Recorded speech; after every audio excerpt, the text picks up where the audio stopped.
Hi అండి, welcome to Jyothish kitchen. ఈరోజు మన కిచెన్లోని రెసిపీ వచ్చేసి తోటకూర అండి. అమ్మో తోటకూర మా ఇంట్లో ఎవరు తినరు అని వీడియో స్కిప్ చేయకండి. దయచేసి వీడియో పూర్తిగా చూడండి, మీరు స్కిప్ చేయకుండాను. ఎందుకంటే ఇందులో మనం మ్యాజిక్ ఒకటి వేస్తాము. దాంతో ఈ కర్రీ కమ్మకమ్మగా చాలా బాగుంటుందండి. టేస్ట్ అయితే సూపర్గా ఉంటుంది. మీ ఇంట్లో ఆకుకూరలు తినని వారే మీ చేత అడిగి మరలా ఈ రెసిపీ చేయించుకుంటారు, అంత బాగుంటుంది. మరి ఇందులో ఉన్న ఆ మ్యాజిక్ ఏంటి అనే తయారీ విధానం ఇప్పుడు చూసేద్దాం.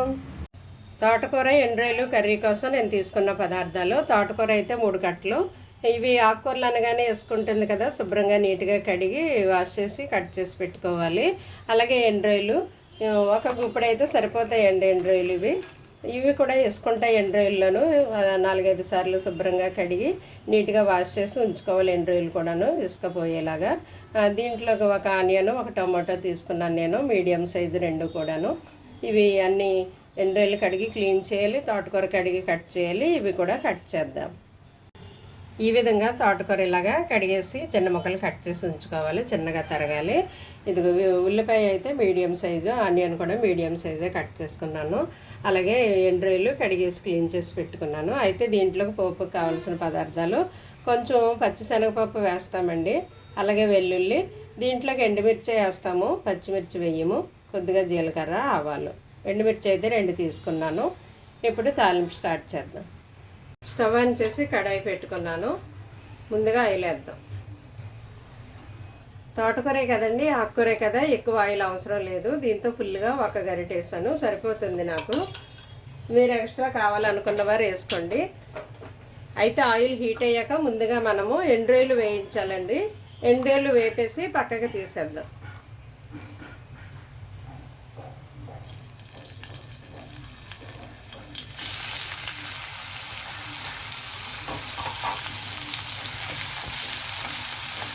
ఇవి కొంచెం లైట్గా వేగించాలండి. ఆయిల్లో వేగిన తర్వాత మనం వీటిని పక్కకి తీసేద్దాం. ఇది ఎండ్రాయిలు ఈ విధంగా వేగితే సరిపోతుంది. ఇవి తీసేద్దాం పక్కకి. మాడిపోకుండా దోరగా వేయించండి. ఇలా వేయించి పక్కకి తీసి లాస్ట్లో కలుపుకోవడం వల్ల ఇవి మెత్తగా అయిపోకుండా టేస్ట్ బాగుంటుంది అన్నమాట. ఇప్పుడు మనం పచ్చిశనగపప్పు వేద్దాం అదే ఆయిల్లో. శనగపప్పు కొంచెం వేడెక్కనివ్వండి.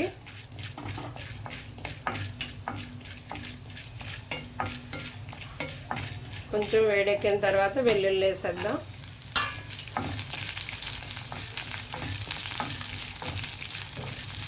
కొద్దిగా వేగనిద్దామండి. వేగిన తర్వాత మనం జీలకర్ర, ఆవాలు, ఎండుమిర్చి ఒకేసారి వేసేయచ్చు. ఈ పప్పులు ఏవైతే ఉన్నాయో అవి కొద్దిగా వేగిన తర్వాత ఉల్లిపాయలు వేసేద్దామండి, ఆనియన్ వేసేద్దాము, అవి మాడిపోకముందే.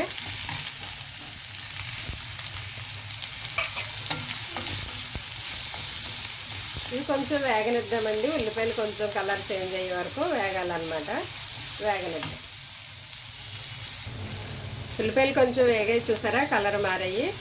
ఈ టైంలో మనం టమాటో వేసేయచ్చు.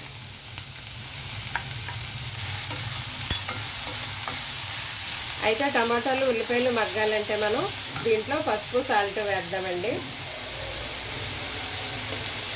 ఇదిగో పసుపు, అలాగే కర్రీకి సరిపడా సాల్ట్ ఇప్పుడే వేసేస్తాను.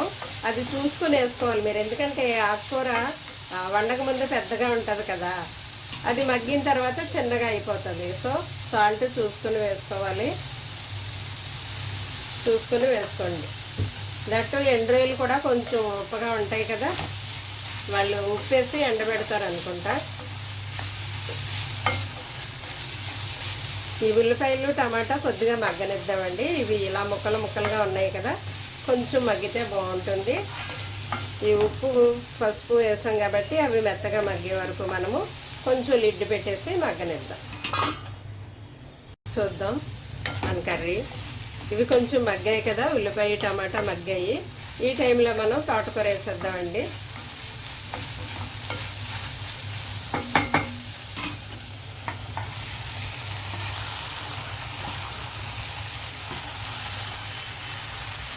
నేను కారం అప్పుడే ఎందుకు వేయలేదంటే ఈ తోటకూర మగ్గిన తర్వాత తక్కువ అవుతుంది కదా, అప్పుడు అమ్మాయిలకి తెలియదు కొంతమందికి, ఎక్కువ ఆకుకూర ఉంది కదా అని ఎక్కువ వేసేస్తారు. అది మగ్గిన తర్వాత తక్కువ అయిపోయి కారం ఎక్కువైపోతుంది. అందుకే నేను సాల్ట్ కూడా చూసుకొని వేసుకోండారా అనేసి చెప్పాను. మగ్గాక తక్కువైపోతుంది కదా, అప్పుడు సాల్ట్ కూడా ఎక్కువైపోతుంది. అందుకే చూసుకుని వేసుకుంటే ఒకవేళ తగ్గితే మరలా వేసుకోవచ్చు, ఎక్కువైతే తీయలేము కదా. ఇలా దగ్గరికి మగ్గనిద్దామండి. తోటకూర కొంచెం మగ్గితే అప్పుడు మనం మిగతా ఇంగ్రీడియంట్స్ యాడ్ చేద్దాం ఇందులో. ఇదిగో తోటకూర చక్కగా మగ్గిపోయింది చూసారు కదా. ఈ టైంలో మనం కారం వేద్దాం. ఓకే, ఆకుకూర కాబట్టి ఎక్కువ అవసరం లేదు, 1 స్పూన్ వేస్తున్నాను. అది ఎండ్రాయిల్ వేసాం కాబట్టి, లేదంటే హాఫ్ వేస్తే సరిపోతుంది.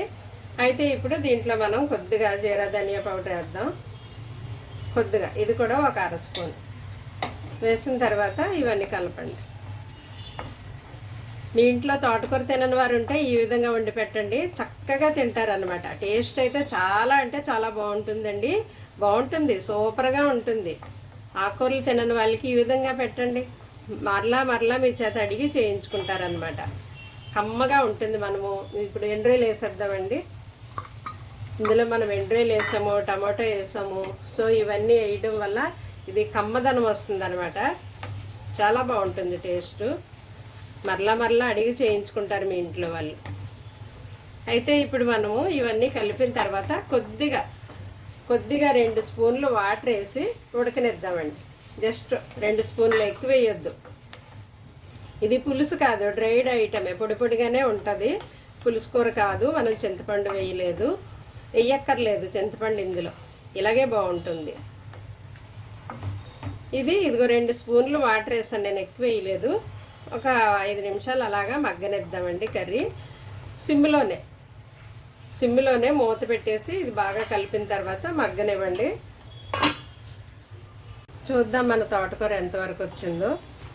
మనం వేసిన ఈ వాటర్ అంతా ఎగిరిపోవాలండి, మగ్గిపోవాలి బాగాను. చూసారా చక్కగా మగ్గిపోయింది, వాటర్ ఏమీ లేదు. ఇలా పొడిగా ఉండాలన్నమాట, పులుసు కాదు, ఇది కర్రీ కాదు. ఇలా పొడిగా డ్రైడ్గా ఉండాలి. ఈ టైంలో మీరు ఉప్పు అది చూసుకోండి. ఇప్పుడు కరెక్ట్గా ఉండాలన్నమాట ఉప్పు. ఇంకా కారం ఈ టైంలో వేయకూడదు, ఉప్పు కావాలంటే కలుపుకోండి. నాకైతే సరిపోయింది, కరెక్ట్గా వేసాను, బాగుంది. అయితే ఇప్పుడు అయిపోయింది కాబట్టి మనం డిష్ అవుట్ చేద్దామండి. చాలా బాగుంటుందండి టేస్ట్, ట్రై చేయండి. ఇలా కళ్ళతో చూసి చెప్పొద్దు, నోటితో చూసి చెప్పండి. ట్రై చేస్తేనే తెలుస్తుంది దాంట్లో ఒక మాధుర్యం.